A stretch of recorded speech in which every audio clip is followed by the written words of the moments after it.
अस्सलामुअलैकुम दोस्तों, इस रिपोर्ट में आपको मुफ्ती सलमान अज़हरी से जुड़ी शुरू से लेकर अभी तक सभी और सही खबरें बताऊंगा। तो चलिए शुरू करते हैं। दोस्तों, शुरुआत होती है जब मुफ्ती सलमान अज़हरी ने गुजरात के जूनागढ़ में एक तकरीर की थी। उस तकरीर में उन्होंने एक शेर पढ़ा था, और वो शेर क्या था आपको अच्छे से पता होगा। उस शेर में उन्होंने कुत्ते शब्द का इस्तेमाल किया था, जिस वजह से उन पर गुजरात के जूनागढ़ में एफआईआर दर्ज हो गई। इसलिए गुजरात एटीएस उनको मुंबई से जूनागढ़ लेकर आ गई। 2 दिन की पुलिस रिमांड में रहे मुफ्ती सलमान अज़हरी। उसके बाद कोर्ट ने उनको ज़मानत दे दी। जैसे ही मुफ्ती सलमान अज़हरी को पहली एफआईआर में ज़मानत मिली, एक दूसरे ज़िले में गुजरात के एक दूसरी एफआईआर दर्ज हो जाती है। उस एफआईआर के होने के बाद मुफ्ती सलमान अज़हरी को गुजरात के दूसरे ज़िले की पुलिस अपने साथ ले जाती है। इसके बाद अदालत में पेश किया जाता है। अदालत ने फिर से दूसरी एफआईआर में भी मुफ्ती सलमान अज़हरी को ज़मानत दे दी।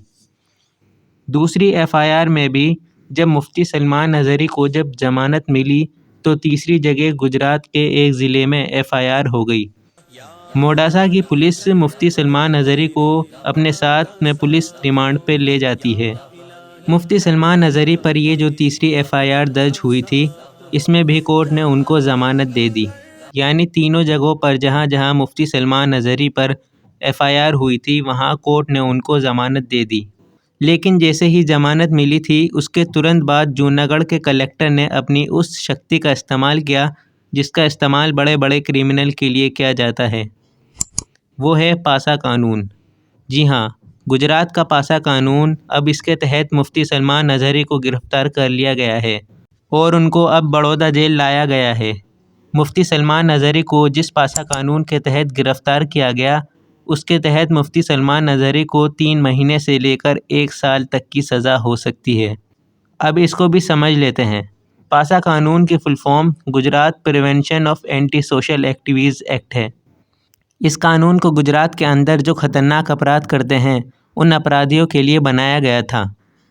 जैसे जो लोग तस्करी करते हैं, शराब या ड्रग्स का काम करते हैं, प्रॉपर्टी को हड़पते हैं, जानबूझकर बार बार ट्रैफिक नियमों को तोड़ते हैं, इस तरह के संगीन अपराध करने वालों के लिए यह कानून बनाया गया था। इस कानून के तहत अगर कोई शख्स हिरासत में है और उसे ज़मानत मिलती है, तो ज़मानत मिलने के फ़ौरन बाद उसको जो कलेक्टर साहब होते हैं, वह उन्हें पासा कानून के तहत गिरफ़्तार कर सकते हैं। तो यही हुआ है मुफ्ती सलमान अज़हरी के साथ। मुफ्ती सलमान अज़हरी को जब तीसरे केस में भी ज़मानत मिल गई, तो कलेक्टर साहब ने अपनी इसी कानून का इस्तेमाल करते हुए जेल से बाहर आने से पहले ही दोबारा गिरफ़्तार कर लिया और उनको अब बड़ौदा लेकर आया जा रहा है। गुजरात का यह पासा कानून 27 मई 1985 में गुजरात में लागू हुआ था। हालांकि 2020 में गुजरात सरकार ने इसमें कुछ संशोधन भी किया। गुजरात सरकार ने गौ हत्या को भी इसी कानून के दायरे में कर दिया, और जो लोग जुआ और सट्टे का रैकेट चलाते हैं, इन सभी लोगों को इसी कानून के तहत सज़ा दी जाती है। लेकिन मुफ्ती सलमान अज़हरी का जो मामला है, वह बिल्कुल अलग है।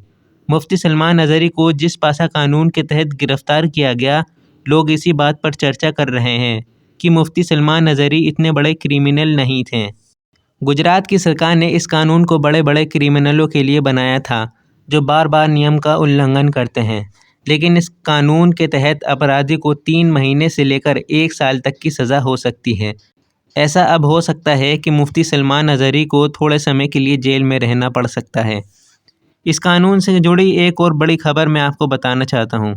ये कानून उन लोगों के ऊपर लागू होता है जिनके ऊपर पहले से ही आईपीसी या किसी और धारा के तहत 3 मामले दर्ज हों। जब तक 3 मामले दर्ज नहीं होते, उससे पहले गुजरात का प्रशासन किसी को गिरफ्तार नहीं कर सकता।